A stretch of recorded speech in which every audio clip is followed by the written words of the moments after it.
Hello, my name is John Gutierrez, and today with my friend Frankie, we will discuss Stephen King's novel, On Writing. But first, let's learn a little bit about the author. Stephen King is one of the world's most well-known authors, with over 350 million copies sold and countless movie adaptations made from his writings.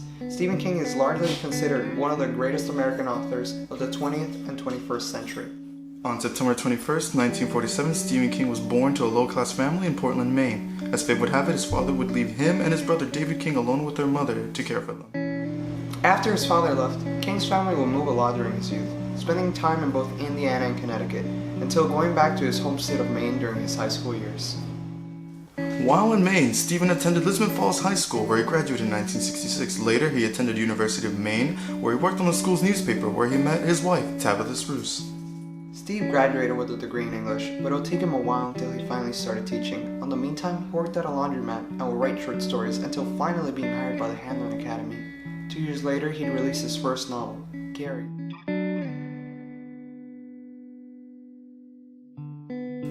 On Writing is separated into two parts. Part 1 is a memoir on Stephen King's life, and Part 2 is about writing itself. In Part 1, Stephen King talks about his life memories, such as his childhood and everything else, going into more serious topics about his battle with addiction and a life-changing car accident that he was in. Meanwhile, Part 2 is all about the writing, filled with countless examples. King takes you step by step on how to become a better writer. Although he claims that these tips are for beginner writers, this is the writing style he uses when creating his award-winning novels. The first quote is when John Gould told Stephen that when you write a story, you write it to yourself. When you rewrite a story, you take everything that is not part of the story. This helpful criticism taught Stephen that when you write, it's best to write with the door closed. And when you rewrite it, you write it with the door open, meaning that you write the story to yourself. It only matters to you, not to anyone else. Once it's out there, it's for the people. It's their criticism, and you take their opinions and make it better.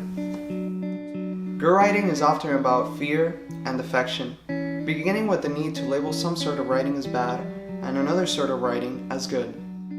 When talking about the tools of writing, Steve puts great focus on the first hurdle and on how it stops most writers from achieving their goal out of fear of being labeled as bad or good writers. The third quote, and the most memorable quote, is that when Stephen says, "Never tell us, when instead you can show us." With my interpretation of the quote, it is understood that when writing fiction, it is best to always leave the technical terms out of this. Always write with the best details that you can, because it's not the audience that's trying to make up the context of words, it's the book that's showing the context. Why give them the work? The book should do it itself.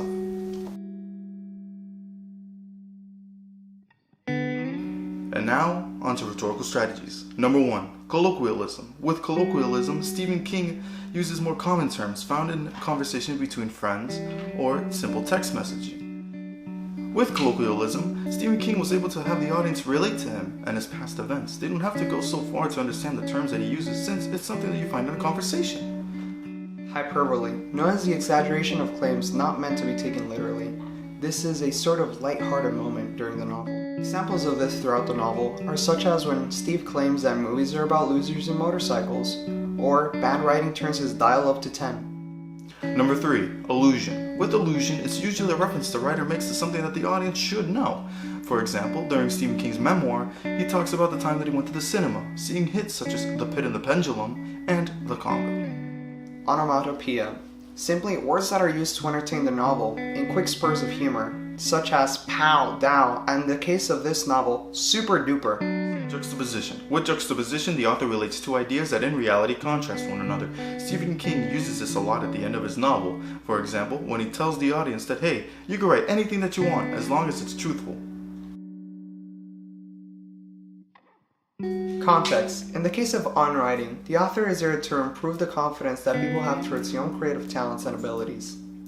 Far too often we find ourselves stopping at the first hurdle and worrying not about what we've made, but what others will think of it.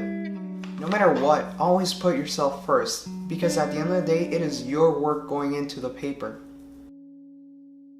Regardless of your grammar, diction, or overall knowledge of the English language, if you have a story, write about it. As Stephen King would say, a big question is, what are you going to write about? And an equally big answer is, anything you want, as long as you tell the truth.